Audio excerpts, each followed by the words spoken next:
Hello friends, good morning. खम्मा गणी, कैसे हैं आप सभी। मैं मासूदा परवीन एक बार फिर से हाजिर हूँ आप सभी के बीच में। और हम पढ़ रहे थे राजस्थान इतिहास के अंतर्गत गुर्जर प्रतिहार वंश। और कल हमने पढ़ना शुरू किया था गुर्जर प्रतिहार वंश के अंतर्गत मंडोर शाखा या मंडोर के गुर्जर प्रतिहार वंश के बारे में। आज उसी को कंटिन्यू करेंगे। तो मंडोर का जो है गुर्जर प्रतिहार वंश, मंडोर जो है कहाँ है, जोधपुर। मंडोर जो ब्रांच रहेगी, मंडोर शाखा जो है उसके हम पढ़ने जा रहे हैं। किसके बारे में? गुर्जर प्रतिहार वंश के बारे में। तो दोस्तों, कल हमने पढ़ा था कि मंडोर शाखा में एक व्यक्ति था जिसका नाम था हरिश्चंद्र। हरिश्चंद्र को क्या माना गया? इस शाखा का आदि पुरुष, मूल पुरुष, संस्थापक या रोहिलिद्दी के नाम से हम किसे जानते हैं? हरिश्चंद्र को। हरिश्चंद्र जी के बाद इस शाखा में कल हमने इनके पुत्र रज्जिल के बारे में भी पढ़ा था। और रज्जिल के लिए हमने पढ़ा कि इन्होंने मंडोर को अपनी राजधानी बनाया था। हरिश्चंद्र के पुत्र थे रोहिस्कूप नगर में जो इन्होंने एक मंदिर का निर्माण करवाया। उस मंदिर का नाम था महामंडलेश्वर मंदिर। तो जोधपुर में महामंडलेश्वर मंदिर का निर्माण किसने करवाया था? रज्जिल ने करवाया था। रज्जिल को नरहरि नामक एक ब्राह्मण ने किसकी उपाधि दी थी? राजा की। रज्जिल के बाद अगर हम पढ़ते हैं तो अगला शासक आज जो हम पढ़ने जा रहे हैं वह कौन रहते हैं? नरभट्ट। आज हम पढ़ेंगे किसके बारे में? नरभट्ट के लिए पढ़ेंगे। नरभट्ट के लिए हम पढ़ते हैं कि इन्होंने भी यहाँ पर जोधपुर में रोहिस्कूप नगर एक जो था वहाँ पर किसका निर्माण करवाया? विष्णु मंदिर का निर्माण करवाया। नरभट्ट ने पिल्लपाणी की उपाधि धारण की। पिल्लपाणी का अर्थ होता है ब्राह्मणों का संरक्षण करता और विद्वानों का संरक्षण करता। चाइनीज ट्रैवलर, चीनी यात्री हेनसांग जो थे, उन्होंने इनको किसकी उपाधि दी थी? पेल्लो पेल्ली की उपाधि दी। या पेल्लो पेल्ली कहकर संबोधित करने वाले कौन हैं? चाइनीज ट्रैवलर जिनका नाम क्या था? हेनसांग। हेनसांग ने नरभट्ट के लिए पेल्लो पेली शब्द का प्रयोग किया है जिसका अर्थ होता है साहसिक कार्य करने वाला। किसके लिए प्रयुक्त होता है? नरभट्ट के लिए प्रयुक्त होता है। तो नरभट्ट के लिए हमें क्या याद रखना है? एक तो विष्णु मंदिर का निर्माण करवा रहे हैं। इन्होंने कौन सी उपाधि धारण की है? पिल्लपाणी की, जिसका अर्थ होता है ब्राह्मणों का और विद्वानों का संरक्षण करता। हेनसांग जो कि चीनी यात्री हैं, उन्होंने इन्हें क्या कहकर संबोधित किया? पेल्लो पेली कहकर संबोधित किया है। किसे? नरभट्ट को। नरभट्ट के पश्चात जो अगले शासक बनते हैं उनका नाम रहता है नागभट्ट। कई बार प्रश्न पूछा गया है नागभट्ट के लिए। देखिए, जब आप भीनमाल के जब पढ़ेंगे प्रतिहार, वो नागभट्ट अलग है, यह बिल्कुल अलग है। नागभट्ट के लिए जब हम पढ़ते हैं तो नागभट्ट के लिए क्या बताया गया? इन्होंने मेड़तंकपुर यानी मेड़ता को अपनी राजधानी बनाया। मेड़ता को राजधानी बनाने वाले शासक कौन है? नागभट्ट, जो कहाँ के शासक हैं? मंडोर शाखा के। इन्होंने मेड़ता को राजधानी बनाया है। ये प्रश्न आपका पूछा गया है। नागभट्ट कौन थे? रज्जिल का पुत्र था। उन्होंने क्या किया है? इस मेड़ता को अपनी राजधानी बनाया। अब कहते हैं कि नागभट्ट की जो एक पत्रानी थी, इनकी पत्नी का नाम था जज्जिका देवी। जज्जिका देवी जो है, इनके कितने पुत्र हुए? 2 पुत्र हुए। एक का नाम था भोज और दूसरे का नाम क्या था? तात। अब तात जो है वो है आध्यात्मिक प्रवृत्ति के, इसलिए उन्होंने अपना राजपाट किसे सौंप दिया? अपने भाई भोज को सौंपा और खुद मंडोर के आश्रम में जाकर जो है संन्यास ले लेते हैं या वहां पर सन्यासी जीवन बिताते हैं। कौन? तात। और अगले शासक कौन बनते हैं? भोज। भोज प्रतिहार अगले शासक बनेंगे। कहाँ पर? यहाँ हमारे मंडोर शाखा के अंतर्गत। भोज प्रतिहार के लिए विशेष कुछ पढ़ने के लिए नहीं मिलता है। भोज के पश्चात अगला शासक बनता है शिलुक। शिलुक के लिए पढ़ते हैं कि शिलुक ने वल मंडल किस क्षेत्र को कहा गया है? जैसलमेर के आसपास के क्षेत्र को। कौन सा क्षेत्र है दोस्तों? जैसलमेर जो है के आसपास का क्षेत्र किस नाम से जाना जाता था? वल मंडल के नाम से जाना जाता था। इसने क्या किया है? किससे जीता? देवराज भाटी। इन दोनों के बीच में युद्ध होता है देवराज भाटी और शिलुक के मध्य, और इन्होंने क्या कर दिया? वल मंडल को जीता। और वल मंडल के अलावा अगर हम पढ़ते हैं तो एक शब्द आता है त्रावण। ये उत्तरी पश्चिमी राजस्थान के लिए प्रयुक्त हो रहा है। इसको भी जीतने वाले कौन थे? शिलूक थे।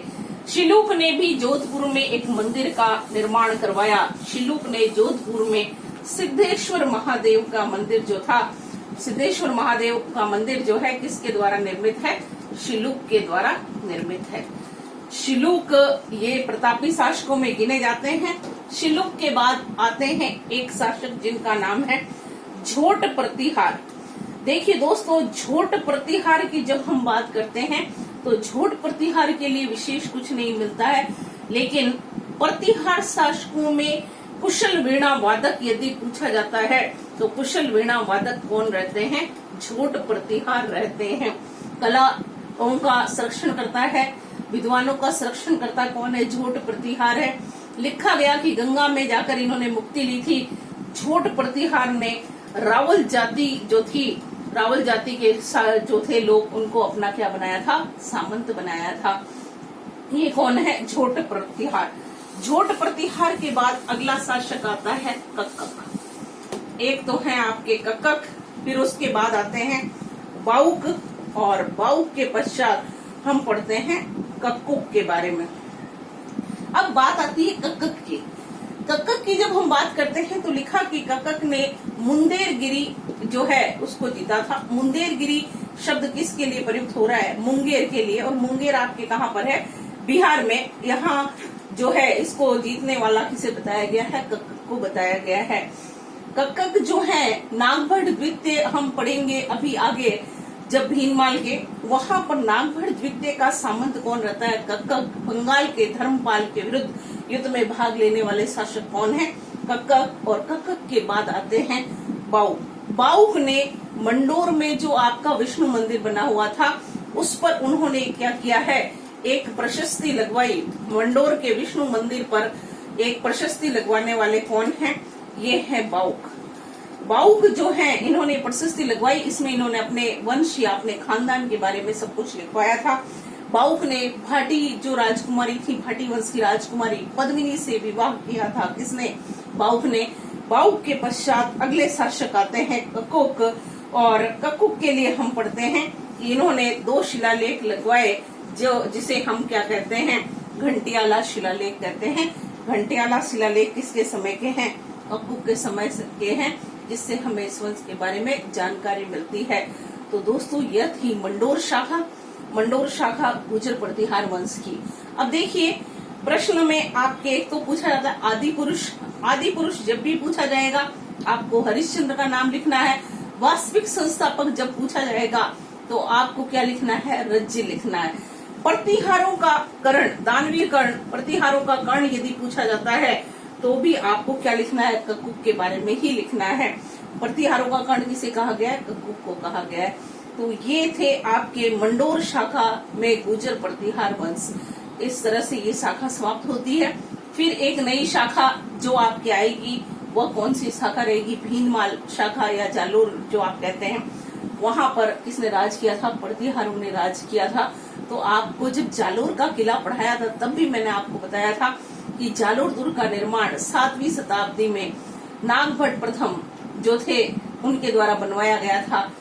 याद कीजिए, जालोर फोर्ट जब हमने पढ़ा था तो मैंने आपको बताया था। और बाद में वहां पर कौन आते हैं? परमार। और अंत में कौन आते हैं? चौहान आते हैं।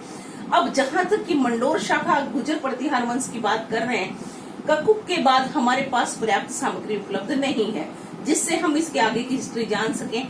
लेकिन इतना जरूर है कि यहाँ मंडोर जो है किसके अधीन रहा था? प्रतिहारों के अधीन ही रहा था। तभी आगे की कहानी जब आप पढ़ते हैं तो आप पढ़ते हैं कि राव चूड़ा को मंडोर दहेज में दिया था इंदा प्रतिहार ने। यानी उस समय तक, राठौड़ों के समय तक ये किसके अधीन रहा था? प्रतिहारों के। राव चूड़ा को इंदा ने मंडोर क्या किया था? दहेज में दिया था। तो ये था दोस्तों मंडोर शाखा। ये खत्म होती है। कल हम पढ़ेंगे जालोर शाखा के लिए जो कि बहुत बड़ी है। आराम से पढ़िए और एक एक चीज को डिटेल से पढ़िए। ऐसा नहीं है कि हम किसी चीज को छोड़ देंगे, स्किप कर देंगे, ऐसा नहीं करना है हमें। क्योंकि देखिए छोटी छोटी लाइनों से आजकल आपको पता है कर्मचारी चयन बोर्ड वगैरह के पेपर बड़े टिपिकल आते हैं। तो हमें हर चीज को अच्छे से पढ़ना है। थोड़ा सा टाइम लगेगा लेकिन अपन बेस्ट करेंगे। ठीक है, आप लोग पढ़ते रहिए। कोई भी प्रॉब्लम है तो आप हमें कांटेक्ट कीजिए और अपने सुझाव हमें दीजिए। Thank you very much dear friends and my dear students. जो सपोर्ट हमें आप लोगों से मिल रहा है, कुछ एक विद्यार्थी लगातार हमसे कांटेक्ट में रह रहे हैं और हमें अपने कमेंट्स दे रहे हैं और कॉम्प्लीमेंट्स भी दे रहे हैं, जिससे हम और अच्छे से अच्छा करने की कोशिश कर रहे हैं। Thank you very much for supporting us. Thank you very much. See you tomorrow. Bye bye. Take care.